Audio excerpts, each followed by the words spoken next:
First off, just want to say, obviously, how honored we are as a program to be associated with a bowl as prestigious as the Sugar Bowl. This is truly one of the best ones. You can circle it, on your calendar every year. You're going to get everybody's attention in the nation when you get to play in a game like this.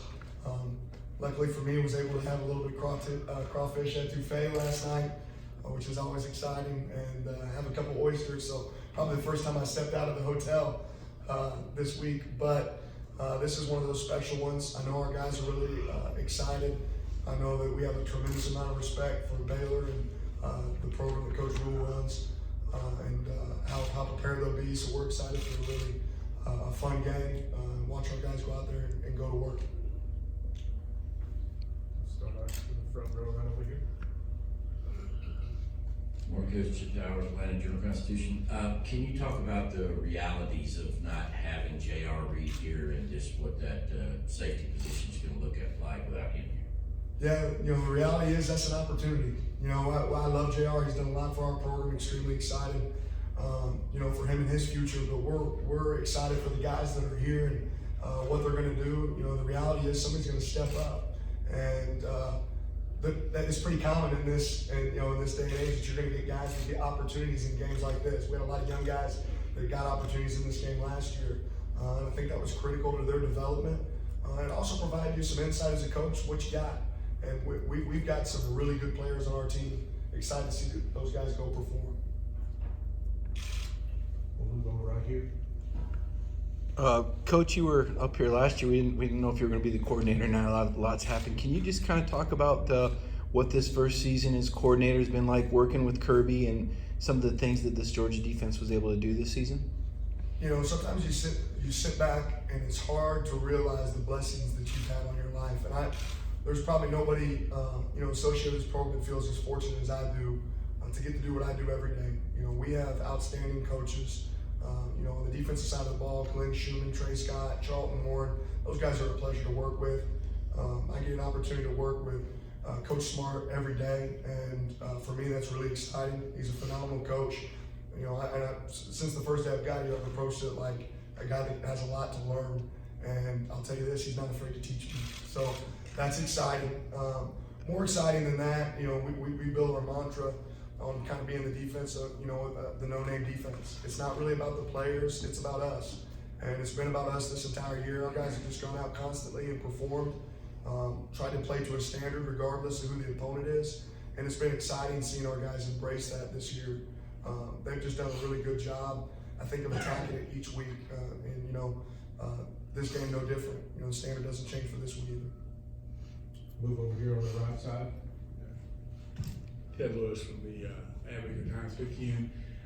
Where did the no-name defense idea come up from? And also, in this day and age of so many prolific offenses, how much pride do you take in the numbers that your defense has been able to put up this year?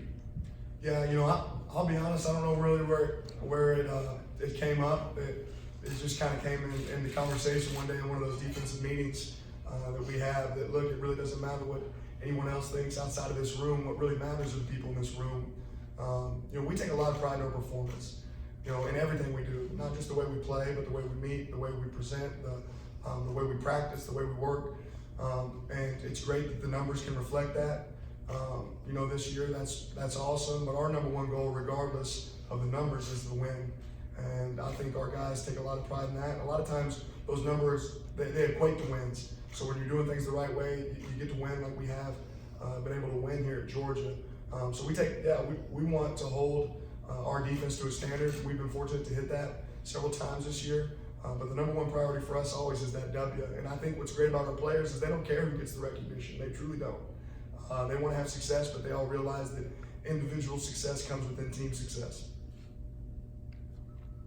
I think we're still this side of the room over here. You were asked about J.R. Reed. You're listing a couple other guys in the secondary. Who are some of the guys that maybe didn't get as much playing time they're going to have to count on more this time? Fortunate for us, we've played a ton of guys this entire season. I think you go back and you look, we probably had over 40 guys that have really had significant roles for us in this defense. So you're going to see more. You're not necessarily going to see new, but you'll see more. You'll see more Lewis Seen. You'll see more Chris Smith, more Otis Reese. You'll see some more. guys, but you're not necessarily going to see new guys because all those guys at this point in the season have contributed. It's always success. Front row, still on the left side. Bruce Austin, Sports Illustrated's Bulldog Man. Baylor's obviously a Big 12 offense, but they do it a little differently, running the ball over 54% of the time. What kind of challenges do they present? Yeah, first off, they're extremely well coached. They do a really good job on offense of mixing it up. They can carry tempo, but they can also slow it down. They have big tight ends that can block at the point of attack, but they're really big at wide receiver outside.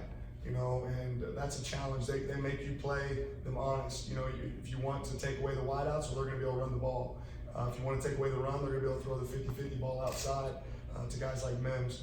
And then they have shifty backs, and their quarterback's just a winner. Brewer's a winner. And you think, okay, well, if he's not in, if somebody else is playing, the next guy comes in and has the success he had in the championship game. So they're really balanced.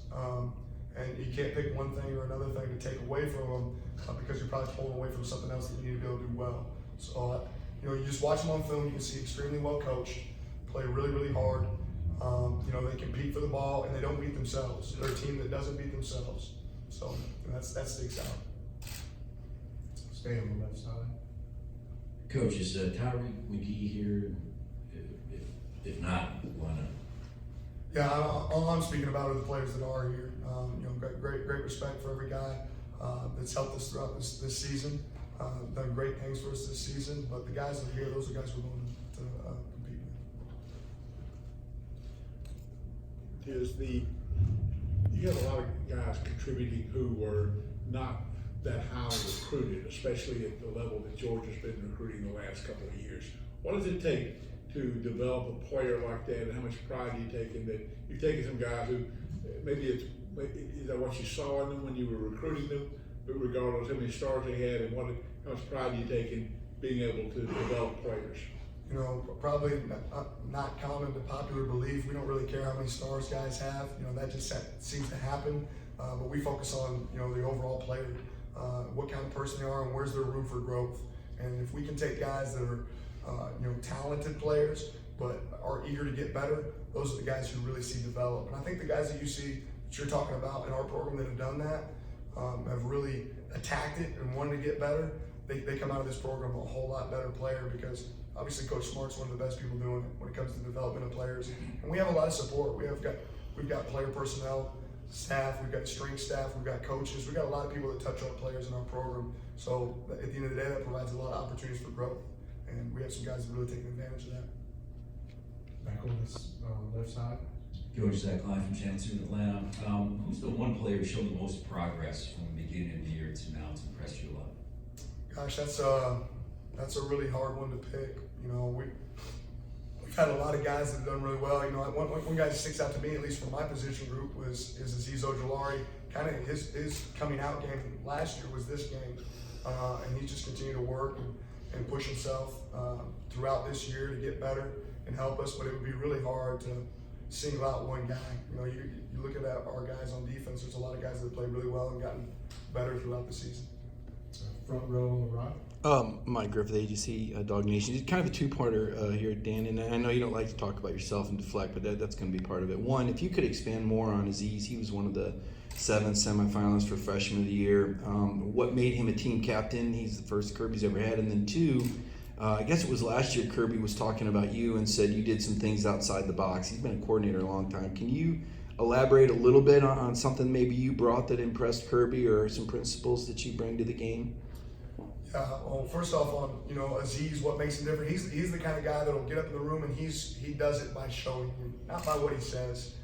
And I think that's something we've challenged Azeez. Hey man, you can be more vocal. You've earned that opportunity. But what he does, he just rolls up his sleeves and goes to work every day. That's what Azeez has brought to our program and what he does. And I think when you set by example, when you lead by example, that's a really good way to lead. That being said, I know Azeez knows there's a lot of opportunities for him to get better, and I think he's excited to attack those areas for growth. I don't think you could single me out from a standpoint of doing something outside the box. I think every one of our coaches on the defensive side of the ball really look for, and this is more credit probably to Coach Smart from a standpoint of he doesn't want to be cookie cutter from a standpoint of defense. We're going to find things that are going to make us better, if we need to change the way we do a defensive meeting, if we need to bring excitement to a different piece of practice, if we need to get guys running around with the ball in between periods so we can strip at it to work on takeaways, whatever it is that we can do different, Coach Smart is willing to do, and he's really afforded our defensive staff the opportunity to go look for different things that can make us better, and he's probably at the forefront of that as much as any other person on our staff when it comes to making changes. We have time for two more, back row. Hi, Coach Anthony Dasher, UKSports.com.